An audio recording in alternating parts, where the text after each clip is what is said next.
Hi, everyone, and welcome to Empowering Homeschool Conversations. My name is Peggy Ployer, and I am the host of this weekly broadcast put on by SPED Homeschool, as well as the founder and CEO.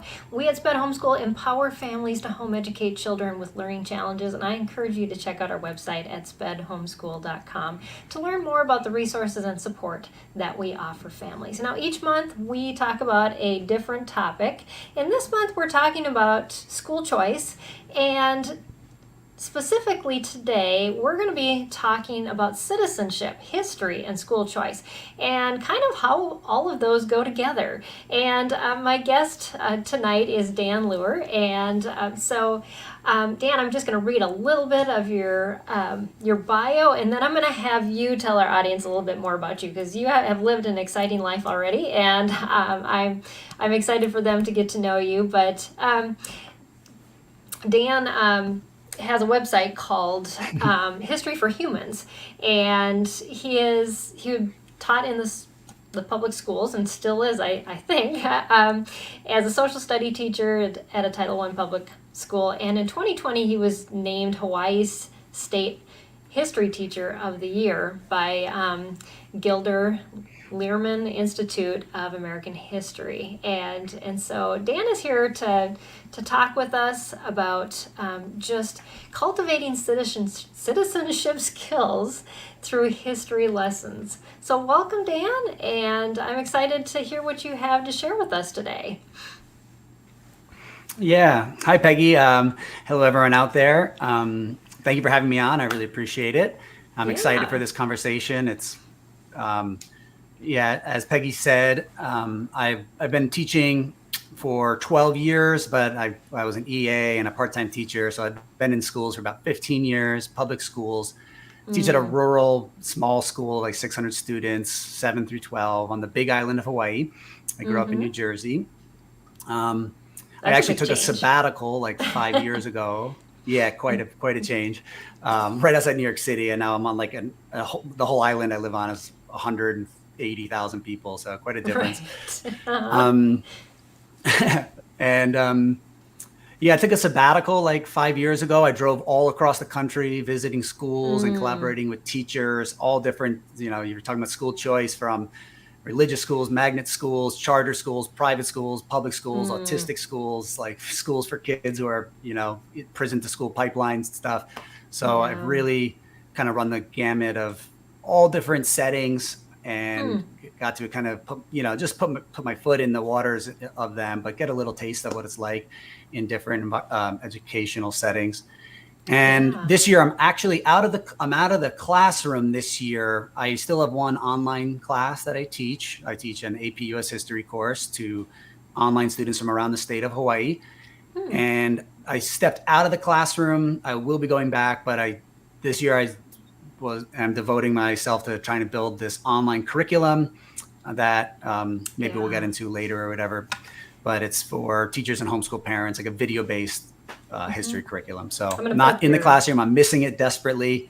Oh, yeah. I'm going to put up your website here. Oh, it's thank called you. History for Humans. Yeah, and if you're listening to the podcast and not seeing the screen, it's spelled out history, but the 4 is a number 4, and then humans.com. Yeah. So the first question I had for you, Dan, was, just what so that's what I've been working on this year. I can't wait to get back to the school setting, but I'm sorry. Yeah. Oh, that's okay. I think we have a little bit of lag in time, so I'm going to have to make sure I wait a little while before I dive into things like I usually do.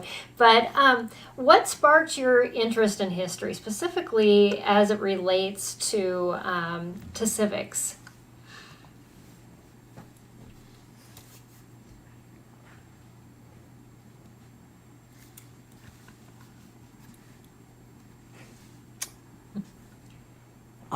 It cut out there, Peggy. Did you say, how did I think the question was, how did I get into what my passion for civics and teaching? Is that correct? Yep, that's correct. Yeah, sure. So I grew up when I got to high school, I became pretty political. I kind of was almost like an anarchist.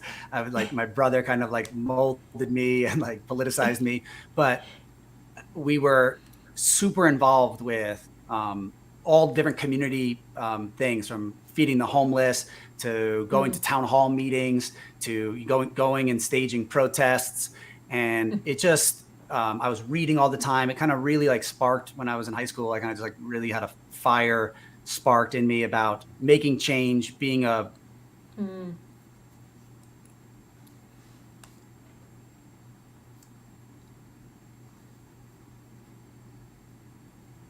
when I was, 16, 17, 18, super empowered by that. It's like when you can, feel like you're making a difference when you're young and just a teenager, I don't know, it like can really build you up. You're not just this little insignificant teenager. And then I studied political science in college, and then went back and got an education degree. And as a history teacher, I just always thought and always tried to tie together the relevancy of how studying history can empower us today to make change. I think the role of, just all K through 12 education, it's not designed to get kids to be rich. And I think a lot of kids are always like, why aren't we studying how to, manage our checkbooks and get a mortgage and start a business? And I try to tell my students, this was a realization I had just in the last couple of years, the goal of a humanities education, a public school education that I'm in the background of, is not just to make you rich. It's to make you live a rich life, no matter what your income is. And I think being an active citizen is just so enriching that it's a duty for particularly history teachers to impart that on them. I kind of, to get on my history nerd glasses, after the American Revolution, there was this idea of Republican motherhood, that since we're not ruled by a monarch with a strong standing army that can enforce order, what is keeping the country from, dissolving into chaos? And it was having citizens who would obey the law even when there wasn't someone forcing them to do so. And that the job was kind of placed upon mothers to raise good citizens, particularly boys at the time who would participate in politics. But I kind of like, now I feel like that Republican motherhood could be like Republican teacherhood or Republican home parenthood. That it's our job on small r Republican to raise good citizens who are not only knowledgeable about history, but who understand the rights and the responsibilities that go along with it. Yeah. That's very well put. I love what you said, to live a rich life, not to get rich. And it so turns on the head of what we often will, tell our kids, well, you just have to do school so you can get a job and you can succeed. But that's not fulfilling. And if that's all we're telling our kids that they're doing school for, that it's going to be rather disappointing when it comes to, them getting their career and say, this is what I get. There's so much more. Exactly. Agreed. Yeah. And there's that one Bob Marley quote that I love. Some people are so poor, all they have is money. And I love sharing that to the students, because it just like flips them up. They haven't thought, they think of money and wealth as the only thing that makes you rich, when really it's being a part of something, having responsibilities, being connected to people and your community and people around you. That's so true. Yeah, I just want to remind our viewers, we have quite a few who are watching right now, that you can be part of our conversation. We would love your questions and comments in the feed, whether you're watching on Facebook or YouTube. We will see those and hopefully be able to incorporate them into our discussion. And we are talking about history, citizenship, and also about school choice. And the reason this is all tied in together is because we have this freedom, but we have this freedom because of the way that history has gone in our country. And, you talk about school choice in other countries, it's not as open as the United States. Even looking what's happened in the last 20 years within the United States, and how our freedoms have changed because we have said we want more choices in education. But we have to know the history as well as to be the citizens that stand up and say this is the choices we want. So kind of tying that all in, Dan, for parents home educating our next generation, can you tell us how historical knowledge affects that civic participation?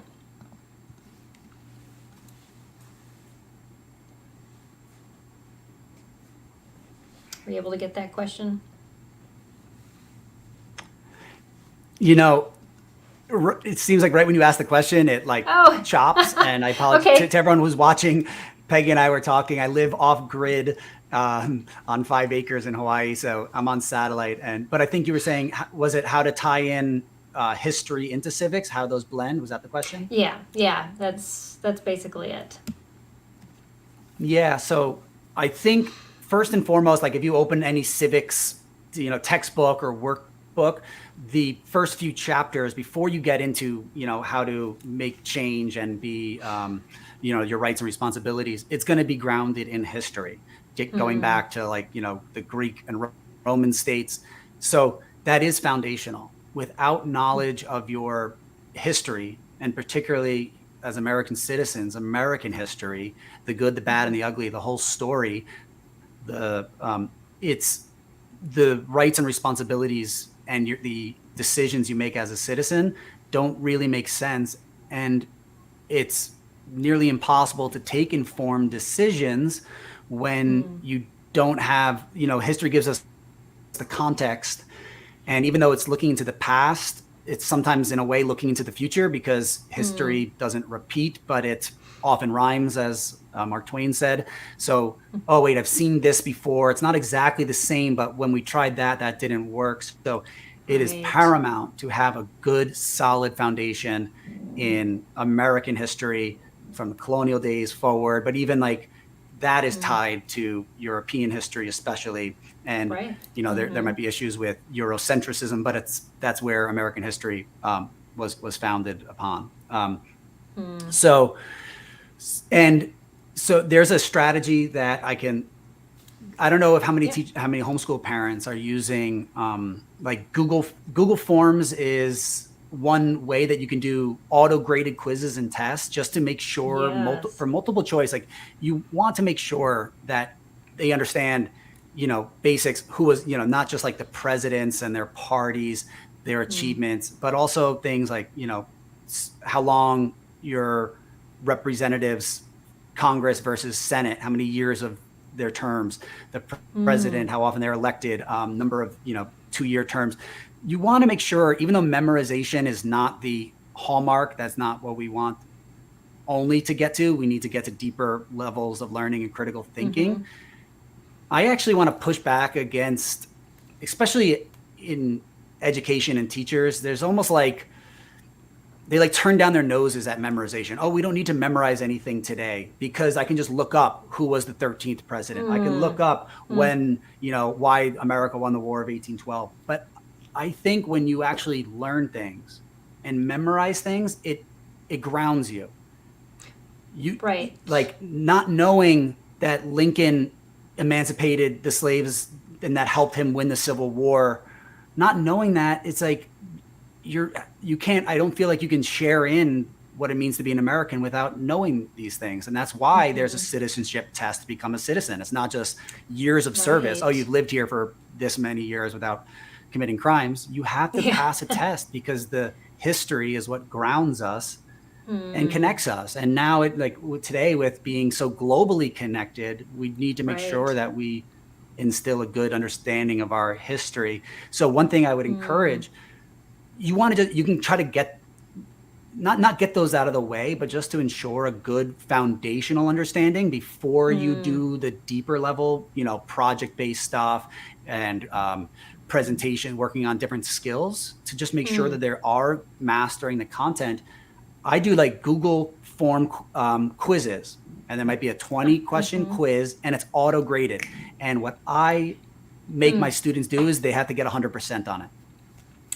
Okay. And so they have a little study guide. It has all the major questions, And I teach at a struggling Title I school, and some of the kids are like, "Well, we have to get 100%." Sometimes I'll say an A, you have to get a 90, and maybe if you have a struggling learner at home, maybe you only maybe you can start as a B, but just for the foundations, who was the first president, who wrote the Declaration of Independence, the Constitution, the different parts, whatever it is. But I really think this can be a way to ensure a foundational understanding of history. These auto-graded quizzes, they can retake them. So, you got 3 wrong. Okay, let's look at the ones you got wrong, and you can retake it tomorrow.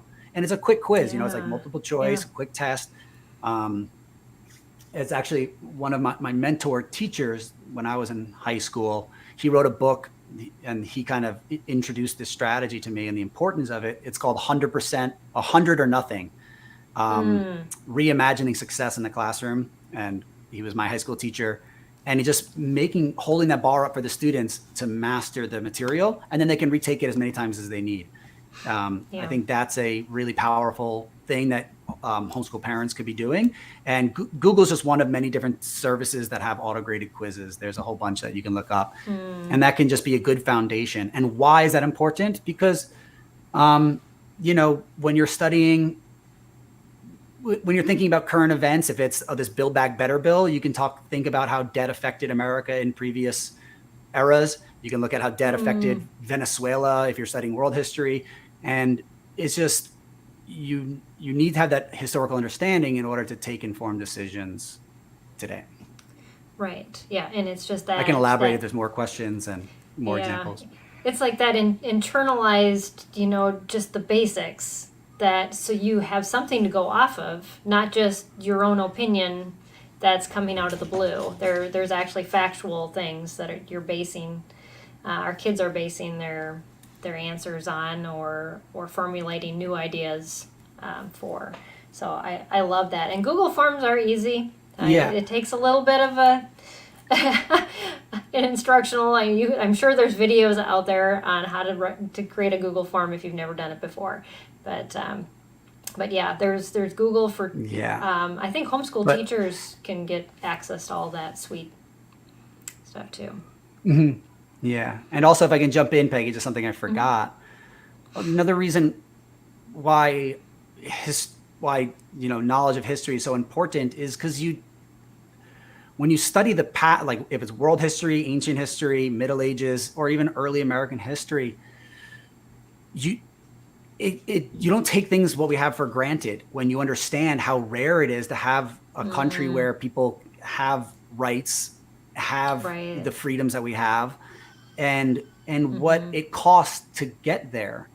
Because recent studies suggest that what is it, of millennials and Gen Z, 50% of them don't think it's important to live in a democracy. And I really think that is from naivete on what the alternatives are and what it actually means to live in a democracy. And that has to be a foundation of history. So in order for students to be able to, and there's something that comes along with that, which is you can appreciate what you have, even though there's challenges that we all have, and there's still difficulties, and there's still things we can improve as a country. When you look at the hardships that people have went throughout time, much less just 1,000 years ago till today, it's really remarkable, and it can kind of open up your eyes and make you think, okay, this is something that's worth protecting, and what do we need to do in order to protect it? And it starts with having citizens who are knowledgeable, who are thoughtful, and who are putting not just their own self-interest, but thinking how can this benefit the community too, John F. Kennedy line or whatever, what you can do for your country. Yeah, that is so true. And we even see that within the homeschooling realm. I've been involved with just kind of the homeschooling movement, like right after, and I'm friends with a lot of people who were jailed for homeschooling. And now their kids are, kind of my age, and, their grandkids are now starting to homeschool. But for people starting homeschooling, they don't know those things happened unless we tell them that history, and that school choice wasn't always as free as it is in our country. But but there were people that did stand in the gap and did that. So yes, throughout history, over whatever different fields of study, or just freedoms that we have, to understand that we take a lot of things for granted, and so I'm glad you did point that out, Dan. Yeah. Yeah. So how can families help their children transfer historical knowledge to current world events? Yeah, so this one is going to take some creativity. You might be able to find some like lessons online and stuff, but just thinking, just having a lens of, so if you're studying, I teach generally, not this year, but generally I teach world history, and we start with like ancient civilizations and ancient cultures. And just for instance, I'll give an example from my first two. We start with one of our first topics is like the ancient Chinese dynasties, and we study Confucius, right? And we study how some of his teachings and how it's influenced China over time, right? So it's good, so they take a quiz, make sure they know the basics of what Confucius and filial piety and the 5 relationships, But then it's like, okay, how do I get them to think more deeply about this? How do I get history to resonate with them and show them why it's important? So the next thing I say is we look at the one-child policy. So even though the one-child policy is was gotten rid of a few years ago, it's still pretty relevant, right? Yeah. And it's still a topic that relates to a lot of issues like population control and issues like food scarcity and So I basically just through the lens of how would Confucius have felt about the one-child policy, right? So they're using something from the past, their foundation there. Right. Then they have to study a new topic, and we can watch some videos together and read some things together. These are high schoolers, and it's kind of a heavy topic. This might not be something you do with very young kids. Right, exactly. Modify as needed. but then they have to apply history to a current issue, right? And they have to wrestle with that, right? Yeah. And then so you could do, I don't know. The lockdown might be a strategy. Like, how would the Confucius have thought about that? But how would Confucius, because he had a lot of beliefs about government and how government should act benevolently and not authoritative or not authoritarian. So you could do it through that lens. What would Confucius have thought about the Chinese Communist Party, right? Or the way they handled the lockdowns or the way they handled COVID. So you can, and you might not, it might be intimidating. And this is one of the things that it's like, ooh, I might, if I'm the parent, I might not know the answer. So I might not be able to correct, but I think this is the exploration that is going to be most valuable. Right. Yeah. So if you let go of the reins, like, oh, there's no answer key here, I don't know if it's right. If your child is applying history, it might not be perfect, right? And it won't be, but they're applying history to an issue today, and then trying to come to an. Yeah, well, it makes me think about how different people in one society can view the same current event, and by giving our kids the basis of why a certain segment would think a certain way based on their foundational beliefs, and then after having memorized what those foundational beliefs were, what would they think about this current event?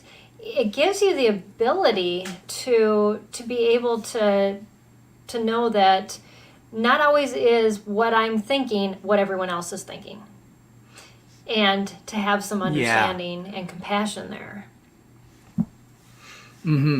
Yeah, and then that's to understand different perspectives, different points of view is also important as a citizen. And you can do this all throughout your curriculum so you study an issue, and then you just, you can make like, a lot of times I think people want to say there's two sides to issues, but I really think there's a lot more. How would different, if you're talking about, World War II and pre-World War II and isolationism, like, oh, should we get involved? I'm just picking something randomly. How Mm. would, you know, people in the military have viewed this? How would people with business interests with Europe have viewed this? Right. How would Jewish Americans have viewed this? How would, whatever, Republicans or Democrats, liberals or conservatives? That way you can look at it through multiple lenses and understand there's multiple stakeholders in this issue, and you get a more nuanced and complex understanding and seeing how this is. Just to go back to like ancient history, one of my first topics, we studied the caste system in ancient India. Yes. And again, that's something that's like, oh, wow, and the thing is, a lot of societies were pretty much caste based. The feudal Europe and feudal Japan. And so we look at what is going, so the caste is illegal today in India, but we debate the question, has caste lost its grip on India? And then we look at a whole bunch of different current events. So you just like, I think history should just be bridges. So you study something and then you look at an issue that's in the public today, and you let your child explore that, right? So there's no correct answer. All right, so we're going to look at a couple different, this, and it might be contradictory, and that's history is contradictory, the world today is contradictory. So wait a minute, we read this article and it's showing that the caste system kind of is fading away because this untouchable has gotten rich. But then you read this one and you see that, the majority of the Sudra caste are still living in desperate poverty. And then they have to wrestle with that. And then something else from different perspectives that I think is important for history is we think the caste system is terrible, and rightly so. But then I had the kids wonder, like, why did it hold for thousands of years? And they listened to this one person who was an untouchable, who felt actually valued because the whole community needed him. That kind of almost relates to civics in a way, because he was the only person as an untouchable, even though people, he can't go by the other castes, the other groups in society, and he is an outcast. Everyone needs him. When someone dies, he and his family are the only ones who can do the funeral pyres. And he kind of held his chin up there. And then it just gives students like, oh, wow, okay, so that's another way to see this issue. Right. And the more nuance we can put into our students and our children on complex issues, because things are, when I always tell students, like, when nothing is black and white, it's not, history is not Hollywood, current events are not Hollywood. Exactly. When evil comes, they're not going to call themselves the Dark Lord and wear a dark cloak and have ominous music playing behind them. Right. They're going to be, figures like Hitler were beloved. Why did the citizenry, so many of them get swept up in this believing he's a savior? So that's the more nuance we can build into students when we're studying history, seeing it from different perspectives, trying to understand the reasonings behind things. They can be more thoughtful citizens. Yes. Yeah. It's not just about the grades. So I have to come at you as a homeschool mom, because I know a lot of probably moms are asking this question in the back of their head, or dads. We have quite a few dads that are in our community. But how do you grade when there's no right answer? What do you base your final grade? Because some of them have to create report cards in their states, or especially in high school, transcript. What do you base your grading on with your students? Yeah.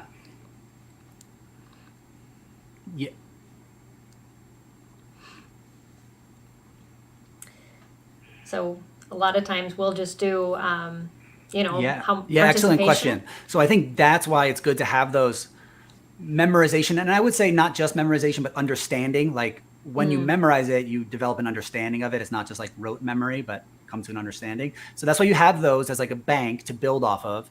But then for the more, so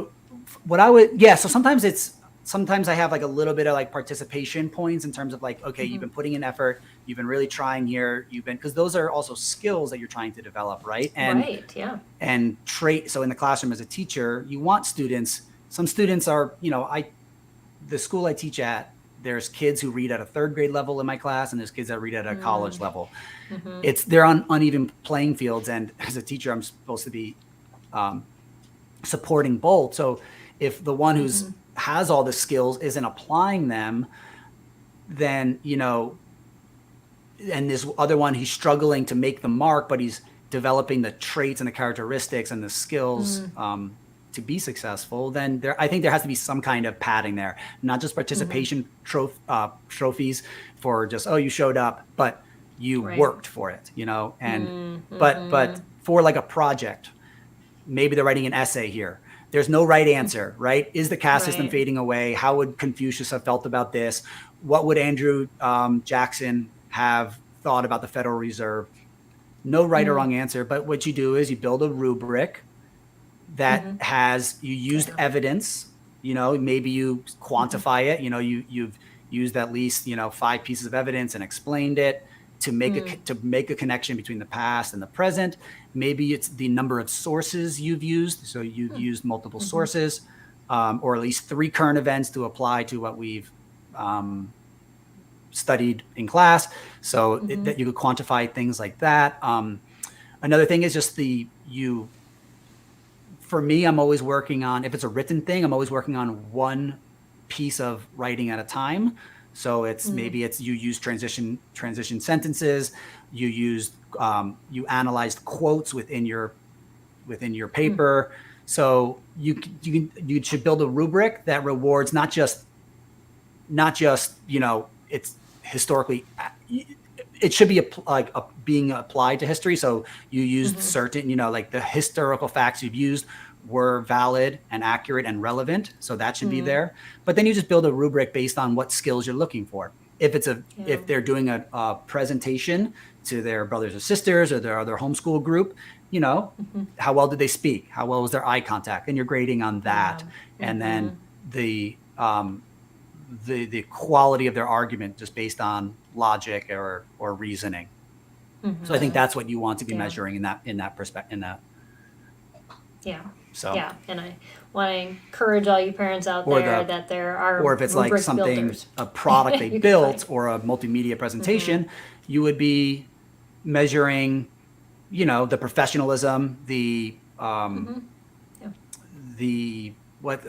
a key word that we use as teachers, pride of ownership, that you actually put forth effort in making it and not just winging it. Right. Yeah. There's so many other things other than right or wrong answers that you can grade on, and so it's so important to remind parents of that. It can sometimes be daunting, and some of the rubrics that some teachers use. I would be weary some of them, especially for younger. I'm sorry. No, you're not over talking me. No.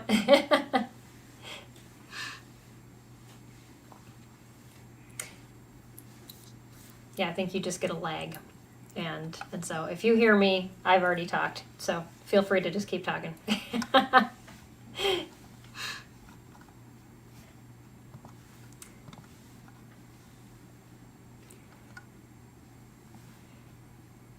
Yeah. So can we talk about specifically what parents can do at home? Oh, okay. Yeah, I apologize. It's I'm catching bits, and then there seems to be a little delay. Yeah.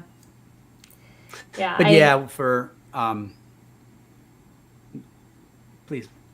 Oh, I was going to say specifically at home. We have these freedoms where we can go visit historical sites. We can go to a lot of different places. How can we take advantage of those when teaching history and citizenship to really ingrain these concepts into our kids? Yeah.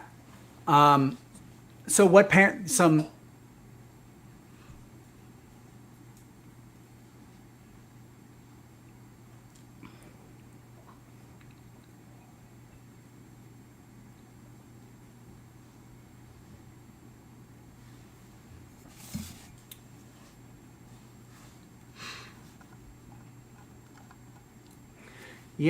so I think that's the big that's the big picture item, right? How do you apply these? You can do little projects, like I said, and tie the history to now.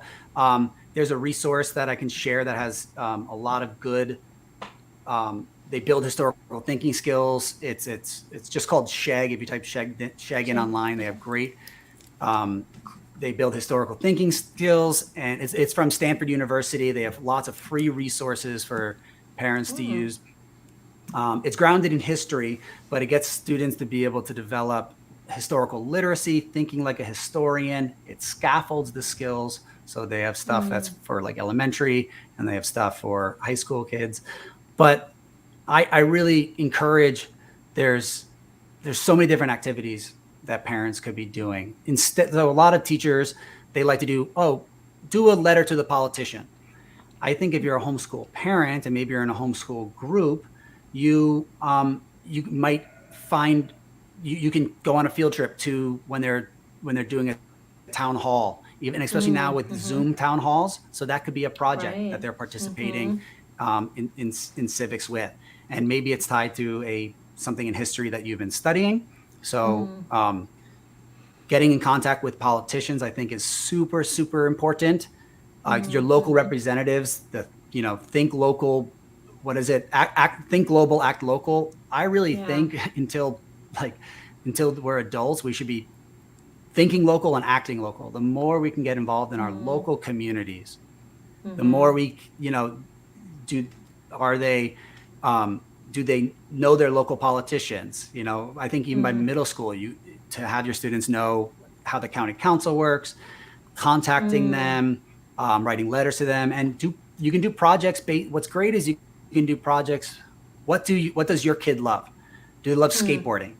Okay, well then maybe they can do a campaign for like a skate park in town, right? Do they love the environment? Do they want to make sure that there's more, recycling bins? Even though recycling, we know a lot of the recycling isn't actually environmentally quite so sound as we were led to believe. But that might be, but to do an educational project about how to actually reduce and reuse rather than recycle. But going to actually just like participating in those local issues. If they are like on by the ocean, so we do lots of we've done beach cleanups and service learning projects with our kids. So for 1 year we did there's a beautiful beach and valley right by our school. We did we did, it was actually tied, this was more tied to science, but I can't remember exactly how I tied it into history, but it was just more like a civil service learning project for my class, where we did beach cleanups. We studied the water because there was a lot of pollutants that were coming from upstream. So we studied that, the fertilizers. So I think you can work with the passions of your kid, figure out what it is, and then how could they get involved locally on that issue? They can look at recent bills. You can study, what resolutions are up for a vote. That's super important. And maybe they organize something, raise money for something. But I think there's a saying like you can't read about push-ups, right? Exactly. So you can't reading about push-ups is not going to get you in shape. Reading about how to run a marathon is not going to get you in shape. You actually have to do the work. So while studying history is important, and it's like the foundation, it's the groundwork, what you actually then need to do is actually get involved. And it is so empowering to get kids involved, and not, I'm a little weary when students who are in middle school or elementary school or even high school are, we don't want to activate them, and we don't want to, I fear there's a lot of teachers out there, and I'm sure that's maybe why there's some of your audience decided to homeschool, because teachers are generally, most of them are, especially where I'm from, most of them are pretty liberal, and some of them are very radical, and then they kind of not just indoctrinate, but activate. So they make kids take action that they're basically, is on issues that the teacher is passionate about, and then they use them to get them to take action. And the kids can get into it, and it can spark passion. So there is, maybe something there. But that's why I think when it's not the national politics that is so contentious, and when it's local, not to say you can't do anything at the national level and write to your senator or write to your governor, or sorry, that would be state level. But I'm thinking more just township when you're young. Right. Yeah. But so I'm a little weary of like activating kids, but more getting them experience in how to make change that is important. So if we know that there's one area in town where people keep speeding and we need a traffic light there, or we need a crosswalk there, that's something that kids, when you're in middle school, you can actually affect change on that. There's to save a park, to plant more trees, to do a beautification project, to clean up an old area that's like kind of crumbling, build a playground in this part of town. These are things that kids can become involved in, and when they can do that, they can realize how to take larger actions later. So I think one thing is just get involved in civil projects and service learning projects. And how do you grade these? You can imagine, tie it for whatever their interest. You can kind of do this thematically. So imagine they're into community gardening.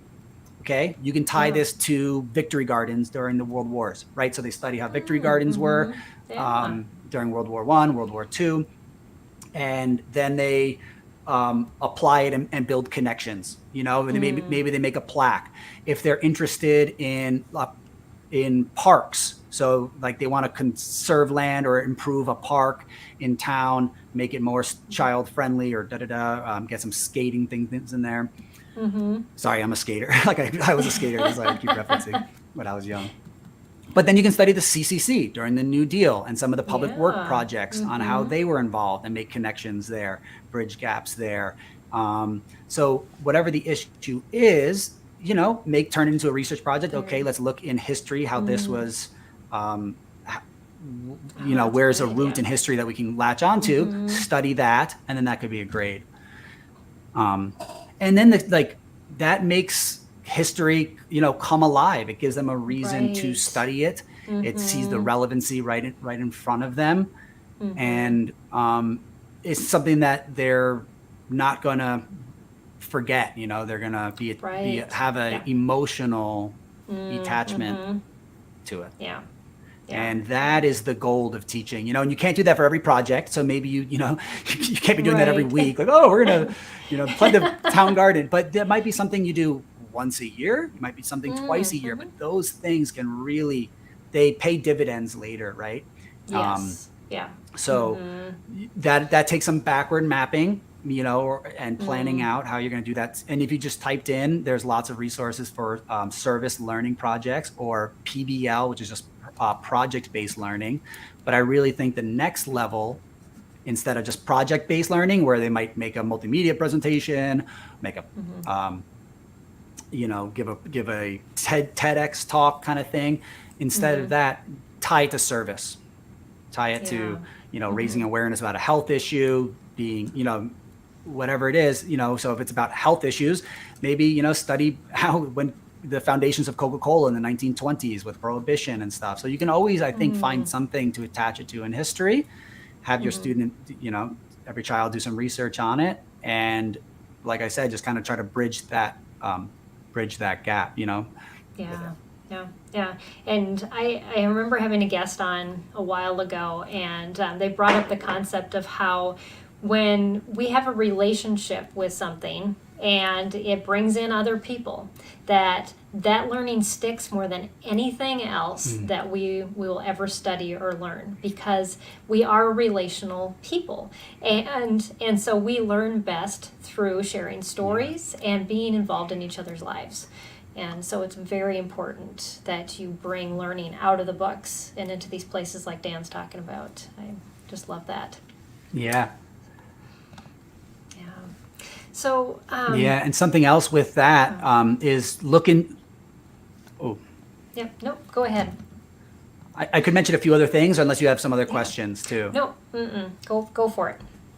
Okay, so here's a few quick things that you should be doing with history to build civic skills and citizenship skills.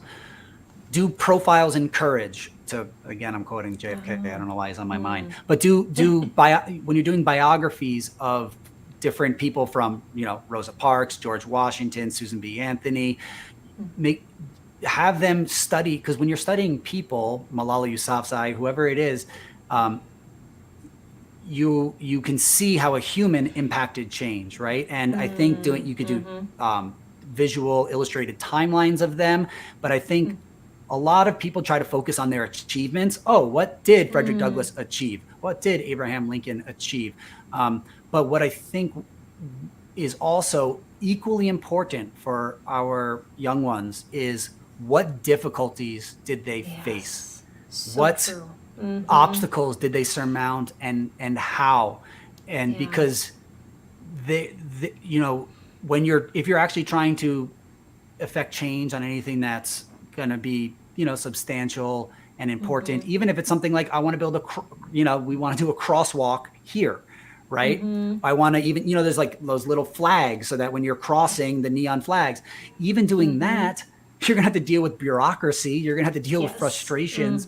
So learning how others, because I do think hero stories are important, because it gives us something to look up to inspire us. We know somebody has struggled through something in order to achieve, right? And it empowers you to be able to do that. So I really think when you're studying, history is a story, and it's so important that it's not just, maybe I'm pushing it back against myself. It's not just, when after you're making sure they're understanding key things, you also want to make sure you're getting a human story in there. Yes. So always try to think, who are a couple people who can be inspiring my child in this unit, and there might be some very unlikely ones that you can find, and then just reading up about them, and then you could turn that into like a little mini research project. What difficulties do they have? How did they overcome them? And I have a project I can share, and maybe your audience can just download it for free. It's for like high school. You could do it in middle school too. It's called the Be the Change Project, where they study a figure in world history. You could adapt it to American history. I make one rule, because it is world history, and they're going to get a lot of American history. No American figures, I say. It has to be world. So you could just change it if it's a U.S. history class. And they have to study that person. What difficulties? So, quick bio. What is their legacy, like kind of in the introduction, and then what challenges did they go through in life, and how were they able to overcome them, and then what were they able to achieve? And then the last part is, and this is the key thing, what has this person inspired you to do, or how can you follow this person's example in order to make a change on an issue you care about? And I just get such beautiful essays from my students every year, and then they form like discussion groups, and they share with one another, and it can be really inspiring to hear these people. Oh, Gandhi, he got a British independence from Britain against this huge empire. But then when you hear the difficulties, or Martin Luther King, his moments of doubt and his darkest hours, and how the government conspiring against him, and different civil rights groups turning on him and stuff, it can really, I think, make our kids feel like they, difficulty is part of it will be it's in the cards of being a citizen, trying to affect change and being a productive person in your community and in life, right? And so I can share that with you, and then your audience can download that. Well, it's so good, because we have kids that struggle, and they think that they're the only one that's out there struggling, and yet they aren't. And we all go through struggles, but what do we do when we're in the struggle? And seeing how other people have done that is so important. Just to know that's a normal part of life. It's not just something that we alone are experiencing and the world's against us. But yet overcoming is when we get noticed and when we make change. It's not when we let those things just take over and do just knock us down and we stay there. So Creative Minds Homeschooling says the best history lessons I learned was talking to someone who survived the concentration camps. Again, it's back to that relationship aspect. Yeah. And then if I know we're kind of running a little low on time, I can share like one other thing that they could do, which I think is important for a lot of, I know definitely in the teaching profession, and I'm sure some of that like leaks because that's based on state standards and stuff, goes to you homeschool teachers as well, homeschool parents, is argumentative writing. And in history, a lot of history teachers love just like,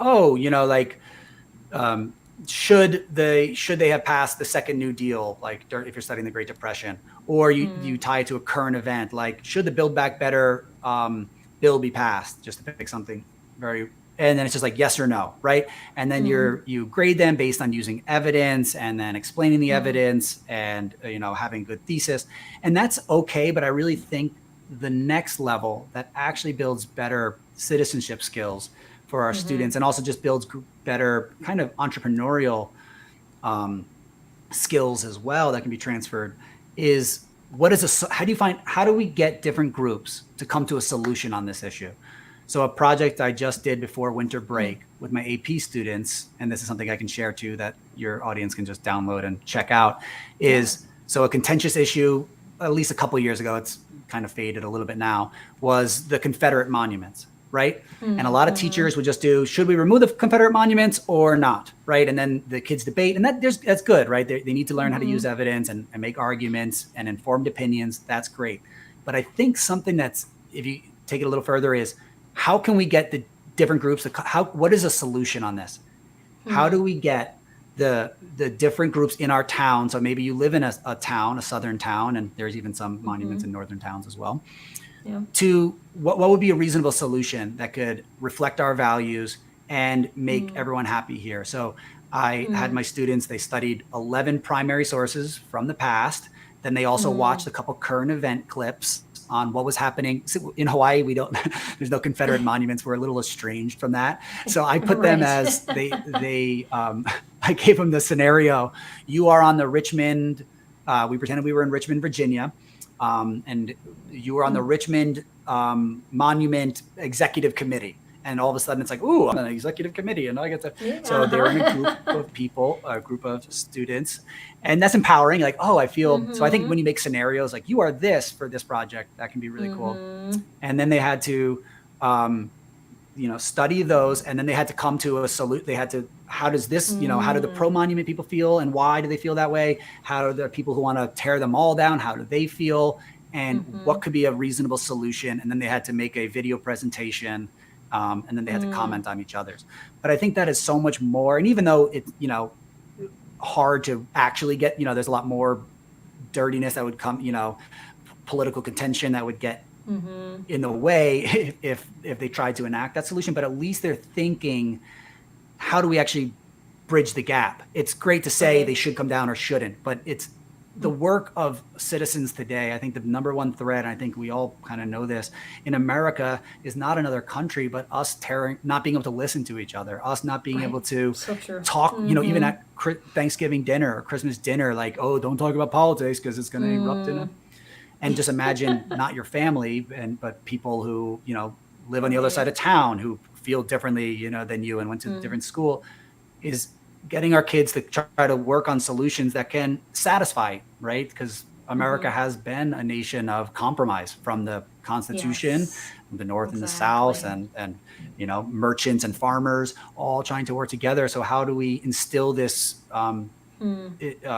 skill of coming up with reasonable solutions that are reflecting our values, but also can satisfy, that we can live with together. So and the projects, this was the first year I did it. It turned out great.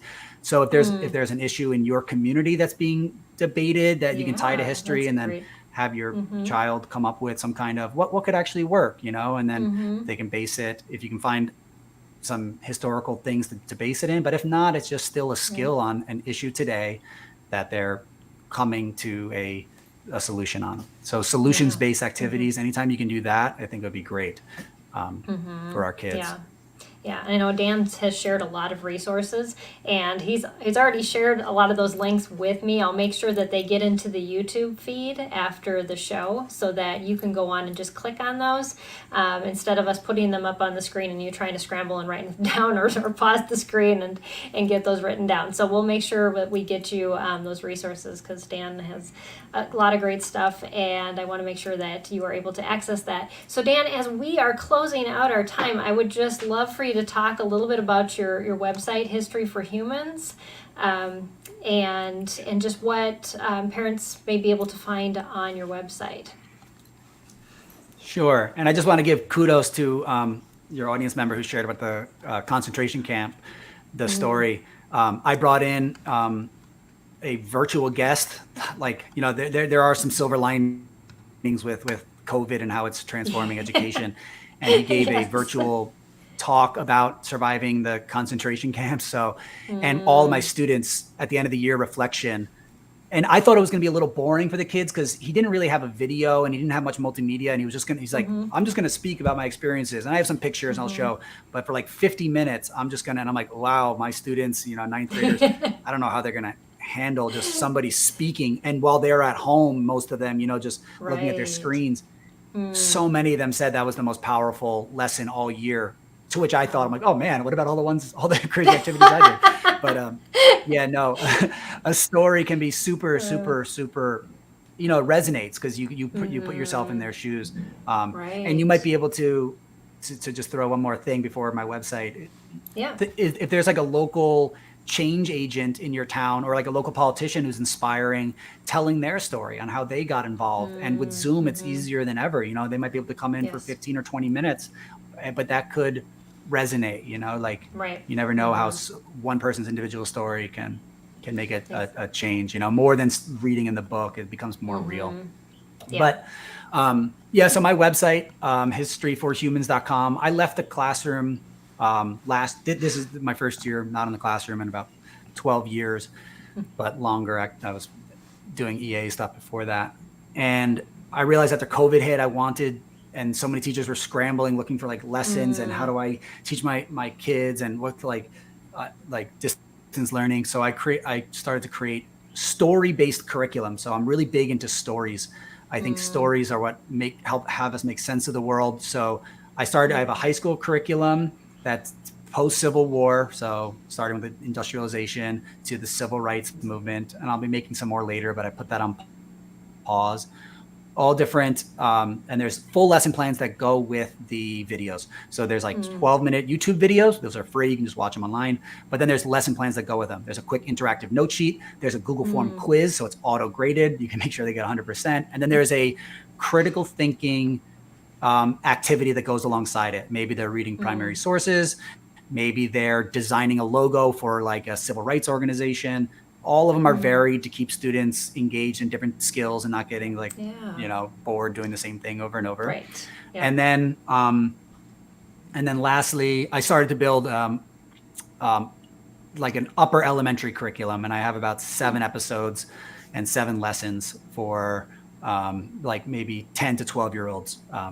And some middle school would be good for it too. So I have some Civil War, and now I did a Trail of Tears, and now I'm doing Alamo and Texas Independence. Right now I'm editing it. So lots of good history stuff with full lesson plans so that you don't have to scramble and still find a whole bunch of things to do that you can download. Right. So I think it's powerful for our kids to have story-based education.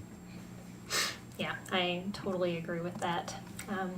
So as we're kind of wrapping up, I just want to thank you, Dan, for all that you shared. I'm trying to block a user, but it's not working right now.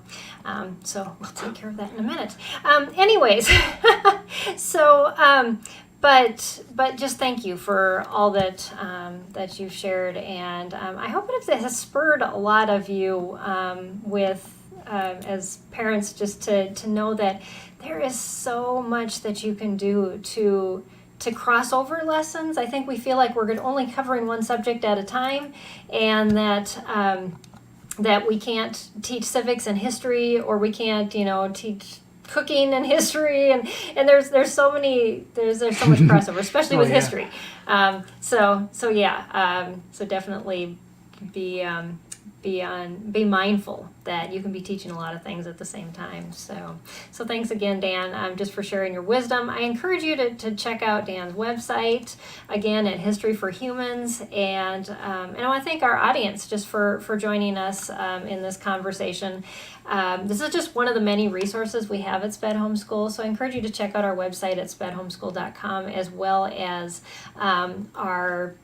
our secondary website, which is empoweredhomeschool.org, and I just added up a couple audiobooks now that we're selling on there. So some different things that our partners are putting up on that marketplace as well. So yeah, and we're going to continue this conversation about school choice into next week, as we talk about how school choice is your parental right. And so we're going to talk about parental rights with Dr. Rebecca Spencer, who is a return guest, and talking on a whole different subject. I think the last time I had her on, we talked about dyslexia. So, anyways, she has a lot of great information to share, and I just want to thank you, Dan, for reaching out and connecting with us at SPED Homeschool, and telling us about your resources, because this was a very inspiring hour, and just thank you for all that you do, and all that you do for students and teachers and homeschool parents alike. Yeah, well, thanks, Peggy. I appreciate you having me, and it was a great conversation.